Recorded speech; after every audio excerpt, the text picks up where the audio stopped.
So there's another type of tabletop gaming that is, I almost want to say more physical. And it's like if you are like you like battling with other people. Yes, yes. Tabletop wargaming, basically. Indeed.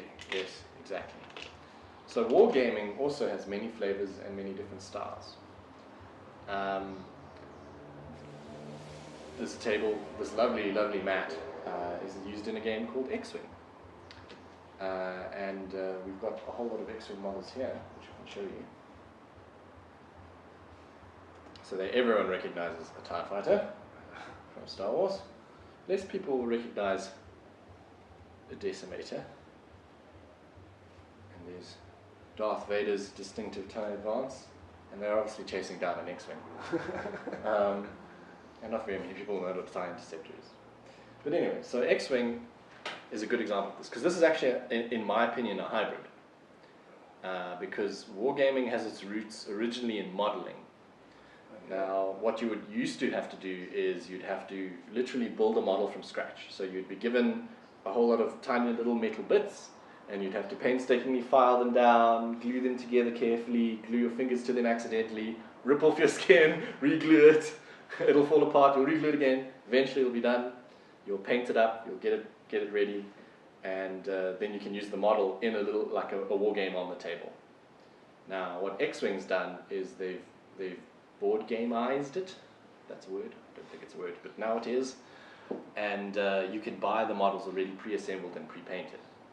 Now, if painting is still your thing, you're welcome to go back and add extra coats and change it how you want, which I know a lot of players do. But for those who don't have time or don't have the fine motor control or the painting talent, you can buy them just as is, and they're beautiful models. They've taken time to really get them just right. And what then happens is, in games like this, there's much like the tabletop role-playing, there's an underlying rule set to model how exactly the encounter is going to go. So in this case, they very cleverly developed a system of measurement tools and dials.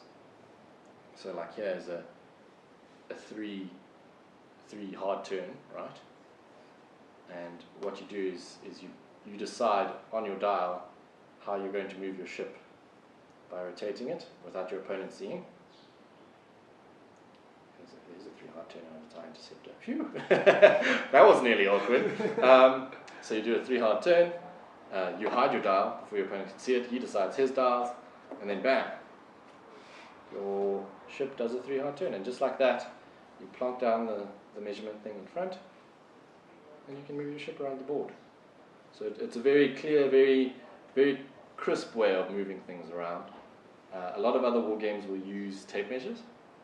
That's far more common in war games. The system is very innovative and new. And by new I mean like 3 years old, but new. New in the wargaming scene.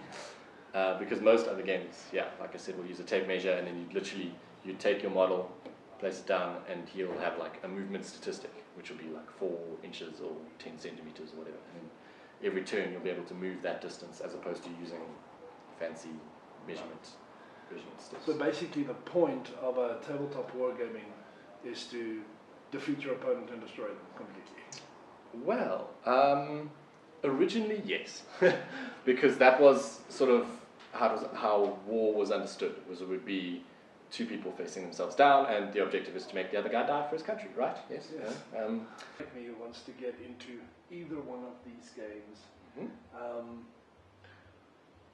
Where can I go to buy these games, or in something like a wargaming? How do I get into that? Where do I get the models? Is there a place that I can go and learn to play it? Is there a way to join tournaments? Where can I find out about things like this? Okay, well, I'm always going to advocate your friendly local game store.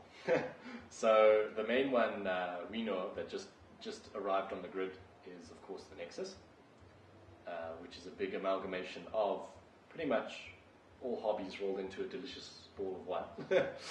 And they have a lot of gaming space as well. But if you're not in an area like Johannesburg that has the Nexus, say you're in Cape Town or even overseas, ask around and find your friendly local game store, because you will always find these communities are very strong and very friendly, because at the end of the day, everyone wants to play the game.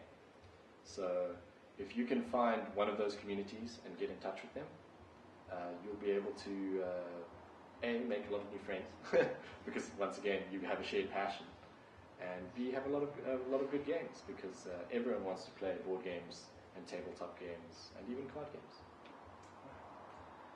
Greg, thank you so much for joining us on the show and sharing your knowledge with us. And that, unfortunately, brings us to the end of this week's show. Be sure to join us next week. So till next time, game on and geek on. The rain in Spain falls mainly on the plain. Okay, it's raining. Okay. That's excellent. That is a blooper. My name's Greg Barlow. Catch me on Geekable Trades podcast, and I love geeks like me.